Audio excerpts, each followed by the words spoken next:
হর হর মহাদেব, জয় শ্রী কেদার। কেমন আছো বন্ধুরা? আমি শুভজিৎ চলে এসেছি নতুন একটি ভিডিও নিয়ে। ভিডিও টাইটেল ও থাম্বনেল দেখে বুঝতেই পারছো আজ কোন টপিকে ভিডিও করতে চলেছি। কেদারনাথের কৃপায় নিশ্চয়ই তোমরা খুব ভালো আছো। তাহলে চলো ভিডিওটি শুরু করা যাক। দেবভূমি উত্তরাখণ্ড, আর সেখানেই হিমালয় পর্বতের মাঝে অবস্থিত আমাদের সকলের স্বপ্নের কেদারনাথ মন্দির। কেদারনাথ যাওয়ার স্বপ্ন আমাদের প্রত্যেকেরই থাকে এবং আজ আমি আমার সেই স্বপ্ন পূরণ করতে চলেছি এবং আমার সাথে তোমরাও চলো প্রত্যেকের সেই স্বপ্নের দেশ কেদারনাথ মন্দির। কেদারনাথ মন্দিরটি এমন এক স্থানে অবস্থিত যেখানে রাস্তা ও আবহাওয়া দুটোই খুবই প্রতিকূল। তাই কেদারনাথ যেতে গেলে আমাদের প্রয়োজন বিশেষ কিছু ব্যবস্থাপনা, যেন পরবর্তীতে কেদারনাথের পথে রওনা হওয়ার পর আমাদের কোনো সমস্যার সম্মুখীন না হতে হয়। কেদারনাথ যেতে গেলে আমাদের সবার প্রথমে ব্যাগটিকে ঠিকভাবে গুছিয়ে নিতে হবে এবং আজ আমি সেটাই তোমাদের দেখাবো যে কেদারনাথের পথে রওনা হওয়ার আগে কিভাবে তোমরা তোমাদের ব্যাগটি গুছিয়ে নেবে। কেদারনাথ ট্রেকিং করার জন্য আমাদের দুটি ব্যাগ নিতে হবে, একটি বড় ও একটি ছোট ব্যাগ। কেদারনাথে সারা বছরই খুব ঠান্ডা থাকে, এটা নিশ্চয়ই তোমরা সবাই জানো, এবং সেপ্টেম্বর অক্টোবর মাসে সেখানে স্নোফল হয়। এপ্রিল মেতেও ঠান্ডা থাকে এবং সেপ্টেম্বর অক্টোবরে তাপমাত্রা মাইনাসে চলে যায়, এমনকি -3-4 ডিগ্রি পর্যন্ত নেমে যায়। আমি গিয়েছিলাম সেপ্টেম্বর মাসে, তখন টেম্পারেচার -2-তে নেমে গিয়েছিল। তাই আমাদের ব্যাগে সবার প্রথম গুছিয়ে নিতে হবে একটি মোটা জ্যাকেট। জ্যাকেটটি ওয়াটারপ্রুফ টাইপের হলে খুবই ভালো হয় এবং সাথে তোমরা একটা উইন্ড শিটারও রাখতে পারো, কারণ কেদারনাথে পৌঁছানোর পর সকালবেলা তোমরা যখন পুজো দেওয়ার লাইন দেবে তখন ওখানে প্রচণ্ড ঠান্ডা থাকে। সকালে ভোর 4টে থেকে মন্দিরে পুজো দেওয়ার লাইনে দাঁড়াতে হবে, তখন ওখানে টেম্পারেচার মাইনাসে থাকবে এবং ওখানে প্রচণ্ড হাওয়া চলে। তো তোমরা সাথে যদি জ্যাকেটের উপরে একটা উইন্ড শিটার পরে নাও তাহলে কোনো সমস্যায় পড়তে হবে না। এবং তোমাদের সাথে নিতে হবে একটি থার্মালের সেট এবং একটি মোটা হ্যান্ড গ্লাভস। দ্বিতীয়ত আমাদের কেমন জুতো নিতে হবে। এই জুতোর বিষয়টা খুবই ইম্পর্টেন্ট, কারণ কেদারনাথ যেতে গেলে তোমাদেরকে 23 কিলোমিটার পাহাড়ি রাস্তা ট্রেকিং করতে হবে। তো তার জন্য আমাদের সবার প্রথমে চাই আমাদের একটা ভালো জুতো। তো তার জন্য আমাদের একটা ভালো গ্রিপযুক্ত জুতো নিতে হবে। স্পোর্টস শু হলে খুব ভালো হয়, কিন্তু জুতোটা যেন একদমই নতুন না হয়, যে নতুন জুতো কিনে নিয়ে তোমরা সেটা পরে যাচ্ছ, এমন হলে কিন্তু পায়ে ফোস্কা পড়ে যাওয়ার সম্ভাবনা থাকবে, তাহলে নিশ্চয়ই পায়ে ফোস্কা পড়ে যাবে। আর সাথে তোমরা মোজার সেট 3 থেকে 4টে মোজার সেট রাখলে ভালো হয় এবং মোজাটা যেন কটনের মোজা হয়। এবং তার সাথে নিতে হবে একজোড়া স্লিপার, কারণ তোমরা যখন হোটেলে নাইট স্টে করবে বা গাড়িতে করে সোনপ্রয়াগ পর্যন্ত যাবে, সবসময় শু না পরে থেকে তোমরা স্লিপার ইউজ করতে পারবে এবং স্লিপারটা তোমাদের দরকার হবে। তো সেজন্য তোমরা সাথে একজোড়া স্লিপার রাখবে। তাহলে আশা করছি তোমরা কেমন শু নিতে হবে সেটা সবাই বুঝতে পেরেছো।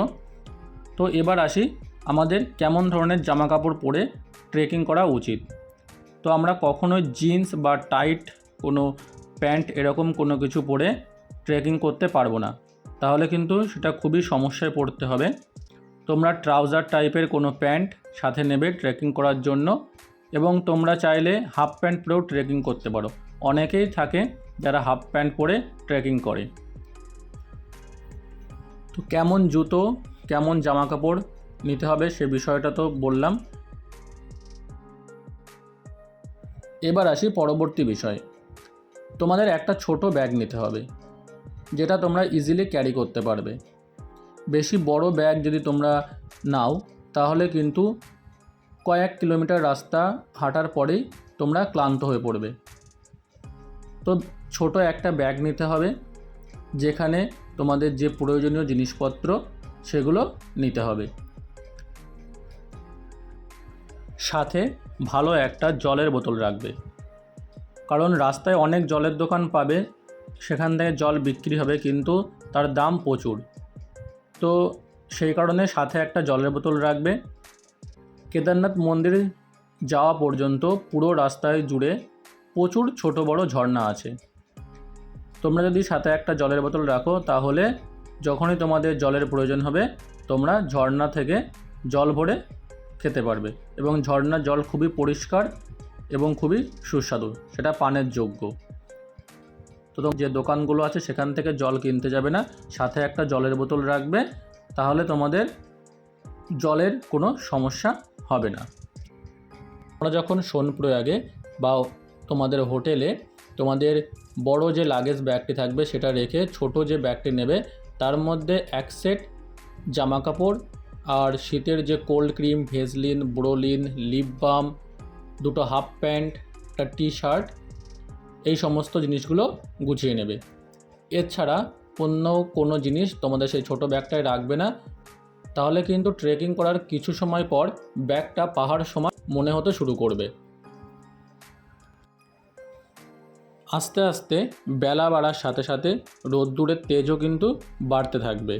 তো তার জন্য তোমরা সাথে অবশ্যই একটি সানগ্লাস রাখবে, এবং আমরা ছবি তোলার জন্য অবশ্যই তো সানগ্লাস সাথে নেবই, এবং সেটা নিতে যেন ভুল না হয়, কারণ সানগ্লাসটা তখন দেখবে খুবই কাজে আসবে। চাইলে সাথে তোমরা একটা টুপি নিয়ে নিতে পারো, কারণ পাহাড়ি রাস্তায় যখন তোমরা যাবে, যখন রোদ্দুর বাড়তে থাকবে, রোদ্দুরটা প্রচণ্ডই গায়ে লাগতে শুরু করে, তখন জ্যাকেটটাও গায়ে রাখা যায় না, এতটাই রোদ্দুর পড়তে শুরু করে। এবার আসি সবথেকে ইম্পর্টেন্ট বিষয়, সেটা হলো আমাদের মোবাইলের চার্জার ও একটি পাওয়ার ব্যাংক। এটা কিন্তু অবশ্যই সাথে নিতে হবে, কারণ এই দীর্ঘ পথ যখন আমরা ট্রেকিং করব তখন কেদারনাথ যাচ্ছি আর ফটো তুলব না, রিলস বানাবো না, সেটা কি হয়? তাই ফোনের চার্জ খুব তাড়াতাড়ি শেষ হবে, তাই সাথে চার্জার ও পাওয়ার ব্যাংক অবশ্যই রাখবে। রাস্তায় অসাধারণ সৌন্দর্যের সম্মুখীন তোমরা হবে, এবং সেই সমস্ত জায়গার সৌন্দর্য ফ্রেমবন্দি করে রাখার জন্য আমাদের ফটো তুলতে হবে এবং রিলস বানাতে হবে। সেই কারণে আমাদের মোবাইলে যথেষ্ট চার্জের প্রয়োজন, এবং তার জন্য আমাদের ব্যাগে কিন্তু একটা ভালো মানের পাওয়ার ব্যাংক রাখতে হবে। এটা কিন্তু খুবই প্রয়োজনীয়। কেদারনাথের আবহাওয়া কিন্তু যখন তখন পরিবর্তন হয়। দেখবে এখনই প্রচণ্ড রোদ্দুর, কিছু সময় পরে দেখবে আকাশ মেঘাচ্ছন্ন, হঠাৎ করে বৃষ্টি চলে আসবে। তার জন্য তোমাদের সাথে রাখতে হবে একটা রেইনকোট। আর তোমরা রাস্তাতেও রেইনকোট পেয়ে যাবে, রাস্তার ধারে অনেক দোকান থাকবে, সেখানে রেইনকোট বিক্রি হয়, 50 টাকা করে দাম নেয়, পকেটেও নিয়ে নিতে পারবে। এবং সঙ্গে একটি ছাতা রাখবে। সাথে যদি তোমরা পারো একটি টর্চ নিতে পারো, কারণ ট্রেকিং করতে করতে যদি রাত হয়ে যায়, পাহাড়ি রাস্তা খুবই বিপজ্জনক রাস্তা, এবং আলোর ব্যবস্থা করা আছে, তবুও সাবধানতার জন্য তোমরা একটা টর্চ রাখতে পারো। সাথে রাখবে প্রয়োজনীয় ওষুধপত্র এবং ব্যান্ডেড, এবং সাথে রাখবে ভলিনি স্প্রে, কারণ 3 কিলোমিটার রাস্তা ট্রেকিং করার পর পায়ের অবস্থা অনেকেরই খুব খারাপ হয়ে যাবে। তো তার জন্য তোমরা সাথে যদি একটা ভলিনি স্প্রে রাখো তাহলে সেটা তোমাদের খুবই কাজে আসবে। এরপর আসি খাবারের ব্যাপারে। তোমরা ব্যাগে অবশ্যই কিছু ড্রাই ফ্রুট, চকলেট, চিপস, এসব শুকনো জাতীয় খাবার রাখবে। কেদারনাথের পাহাড়ি পথের চড়াই উতরাই পেরোতে অনেকটাই এনার্জির দরকার হবে। রাস্তায় অনেক খাবারের দোকান পাবে, কিন্তু দাম প্রচণ্ড বেশি। 5 টাকার ম্যাগি রান্না করে 80 টাকা প্লেট, 1 পিস আলু পরোটা 80 টাকা প্লেট। আমি যদিও খাবার নিয়েছিলাম, তারপরেও রাস্তাতে এগুলো আমাকে কিনে খেতে হয়েছিল। তাই সাথে কিছু খাবার নিয়ে যাওয়া ভালো। তোমরা একটা জিপলক ব্যাগে তোমাদের আধার কার্ড, আইডেন্টি কার্ড এবং কেদারনাথে যাওয়ার জন্য যে পার্চি বানাতে হয় বা রেজিস্ট্রেশন করতে হয়, সেই রেজিস্ট্রেশন লেটারটা নিয়ে নেবে। তাহলে যদি ভিডিওটি তোমাদের ভালো লেগে থাকে তাহলে অবশ্যই চ্যানেলটি সাবস্ক্রাইব করো এবং একটা লাইক করো, এবং তোমরা কবে কেদারনাথ যাচ্ছ সেটা লিখে অবশ্যই কমেন্টে জানিও। দেখা হচ্ছে পরের অন্য একটি ভিডিওতে, এবং চ্যানেলে কেদারনাথ যাওয়ার পরবর্তী ভিডিও আসবে। তোমরা চ্যানেলটি সাবস্ক্রাইব করে পাশে থাকা বেল আইকনটি প্রেস করে রাখো। হর হর মহাদেব। দেখা হচ্ছে পরে অন্য একটি ভিডিওতে।